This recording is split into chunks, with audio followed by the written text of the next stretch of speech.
नमस्कार दोस्तों, धम्मा ज्ञान में आपका स्वागत है। आज का विषय है विपश्यना क्या है। जब हम देखना शब्द सुनते हैं तो हमारे मन में क्या आता है? आँखों से रंग देखना, रूप देखना, दुनिया को बाहर से देखना। लेकिन क्या आपने कभी अपने भीतर झांक कर देखा है? अपने मन को, अपनी सच्चाई को, अपने अनुभवों को? यही है विपश्यना।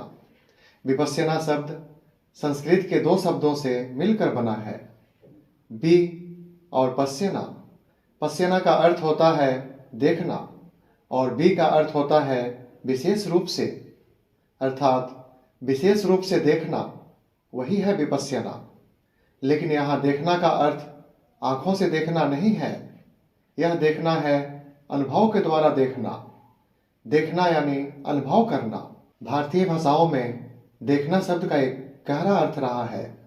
जब कोई कहता है यह रसगुल्ला बहुत मीठा है, चख कर देखो, तो वहाँ देखने का मतलब रंग या रूप देखना नहीं, बल्कि स्वाद का अनुभव करना है।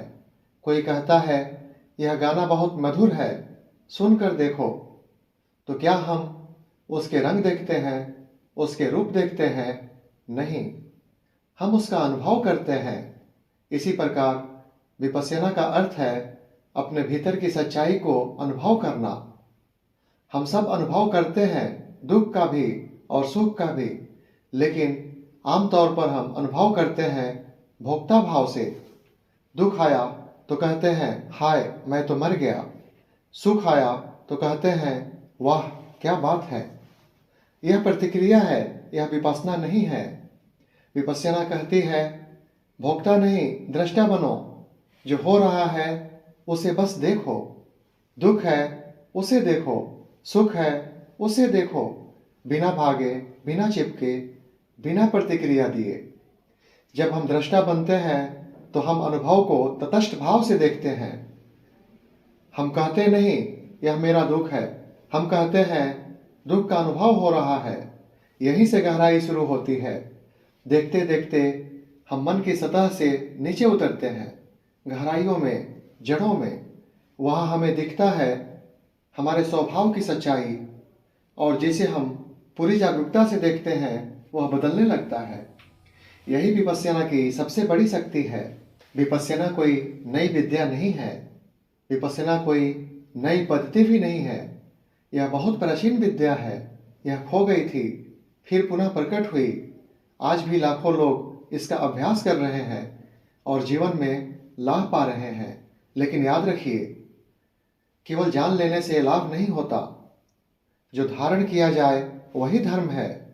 अगर विपश्यना केवल बातों में है तो वह धर्म नहीं है, लेकिन यदि वह जीवन में उतर जाए तो वही सच्चा धर्म है।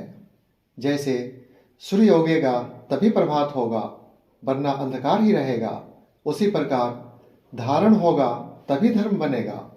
भगवान बुद्ध ने पूरी साधना को 3 भागों में बांटा, शील, समाधि और प्रज्ञा।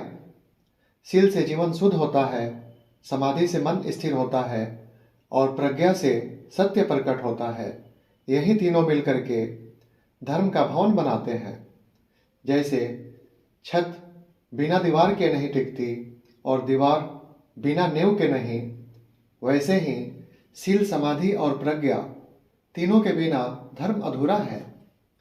विपश्यना कोई दर्शन नहीं, कोई मान्यता नहीं, कोई कर्मकांड नहीं। यह है स्वयं को देखने की कला, अपने भीतर की सच्चाई को जैसा है वैसा देखने की कला। यही देखने से बंधन टूटते हैं, दुख मिटता है और मुक्ति का मार्ग खुलता है। अगर आपको ये वीडियो ज्ञानवर्धक लगा हो तो लाइक करें, शेयर करें, और यदि इसी प्रकार की और भी वीडियो देखना चाहते हैं तो चैनल को सब्सक्राइब करें। आपका मंगल हो, आपका दिन शुभ हो।